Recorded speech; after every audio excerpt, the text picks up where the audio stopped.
teman-teman, apakah kalian tahu bahwa manusia itu satu-satunya makhluk yang bisa melihat ke atas? Artinya manusia itu diciptakan untuk beribadah atau menyembah Tuhan. Kayla, kamu kok ada-ada aja ya? Siapa yang memberitahu? Artinya, kalau manusia nggak mau beribadah kepada Tuhan, ya beribadah kepada dunia ini, atau bahasa kerennya mengabdi pada uang. Oh ya, begitukah? Rugi besar beribadah pada uang, karena uang membantu manusia untuk hidup. Namun uang bukan segalanya.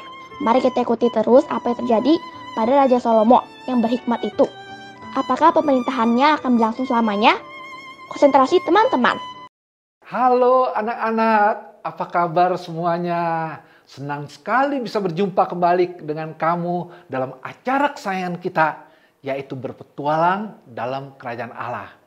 Nah, tema kita kali ini adalah ketika raja yang penuh hikmat terjatuh.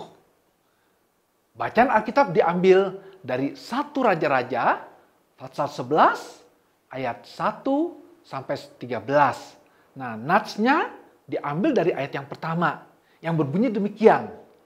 Sebab pada waktu Salomo sudah tua, istri-istrinya itu mencondongkan hatinya kepada Allah-Allah lain.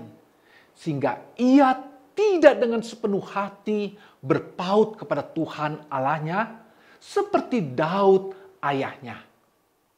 Anak-anak, sebelum kita mulai, mari kita berdoa ya.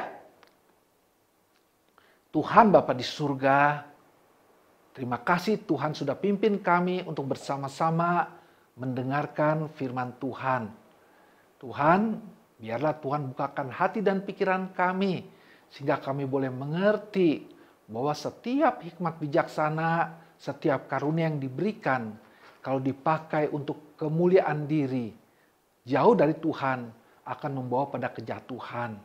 Dan kami mau belajar Tuhan dari Raja Salomo. Dan Tuhan siapkan hati kami. Dalam nama Tuhan Yesus Kristus, kami serahkan waktu pemberitaan firman ini ke dalam tangan Tuhan. Amin. Nah, anak-anak, Salomo yang penuh hikmat menjadi terlalu percaya diri. Ia menjadi tidak waspada terhadap bahaya-bahaya yang mengancam dirinya. Dari mana datangnya? Bukan dari serangan bangsa asing, melainkan dari dalam dosanya sendiri. Apa itu? Yaitu kesombongan Salomo. Dia terbuai dengan pujian-pujian yang disampaikan orang-orang kepadanya. Sehingga ia lupa bahwa segala kekayaan dan hikmat yang dimilikinya tidak terlepas dari anugerah Allah. Artinya semua adalah pemberian Allah. Selain itu, Salomo juga mengambil banyak sekali wanita dari bangsa kafir untuk dijadikan istrinya.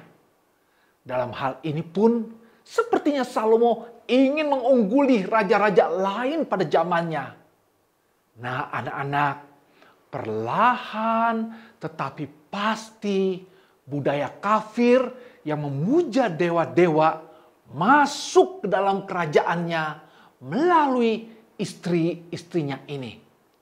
Di antara para istri Salomo terdapat wanita-wanita dari bangsa Moab, Amon, Edom, Sidon, dan Het. Allah sudah memperingati bangsa Israel untuk tidak mengambil istri dari bangsa-bangsa lain. Sungguh aneh jika Salomo yang sangat berhikmat tidak mengetahui ketetapan Allah yang teramat sederhana ini.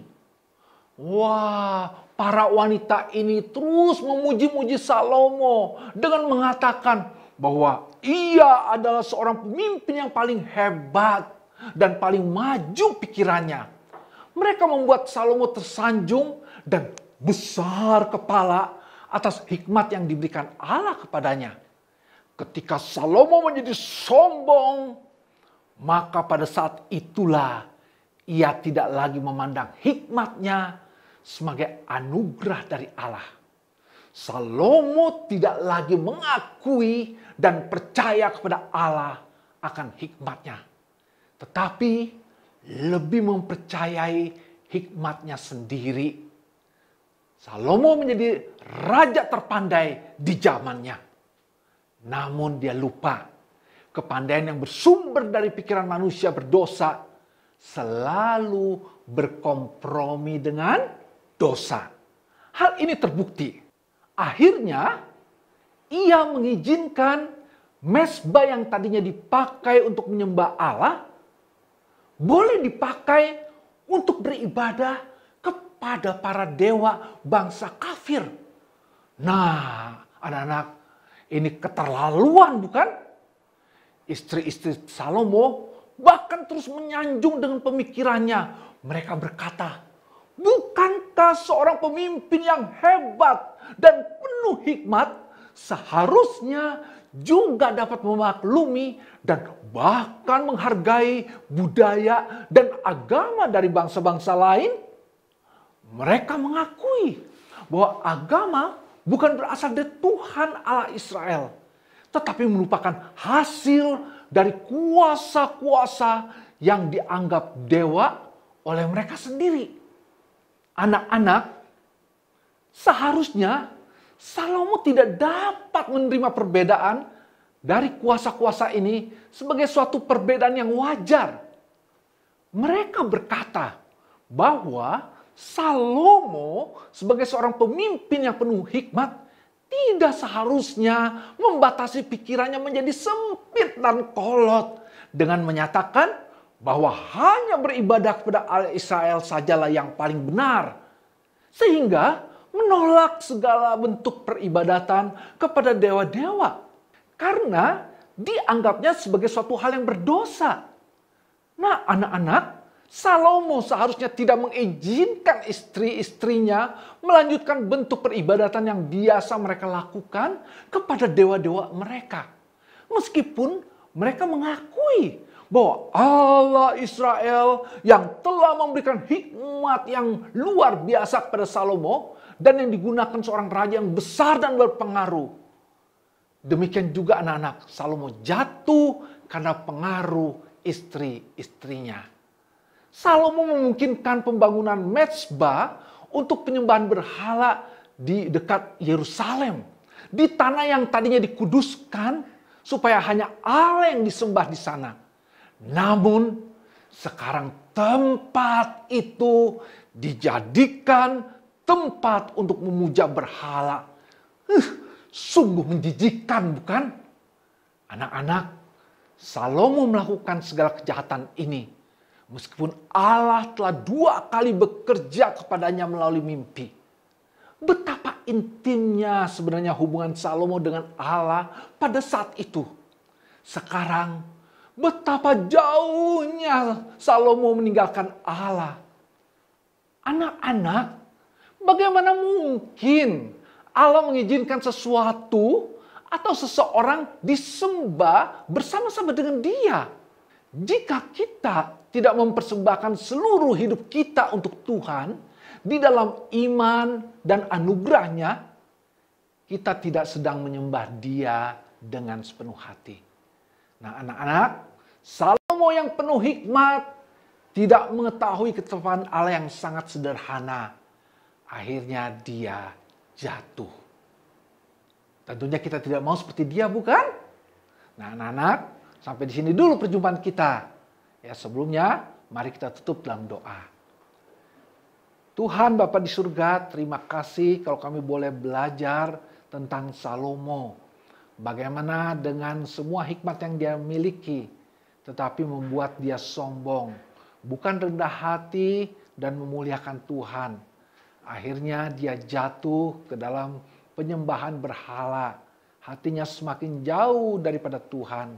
Jangan biarkan kami menjadi seperti Salomo, Tuhan. Biarlah hidup kami terpaut dengan Tuhan dan senantiasa berusaha untuk memahami apa yang menjadi isi hati dan kehendak Tuhan. Terima kasih Tuhan, dengar doa kami. Dalam nama Tuhan Yesus Kristus kami berdoa. Amin.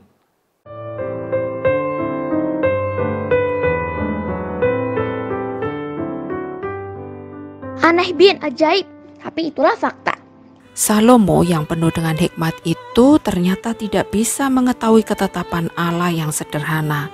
Padahal Allah sudah 2 kali menampakkan diri kepadanya melalui mimpi. Salomo, kenapa kamu terpengaruh istri-istrimu?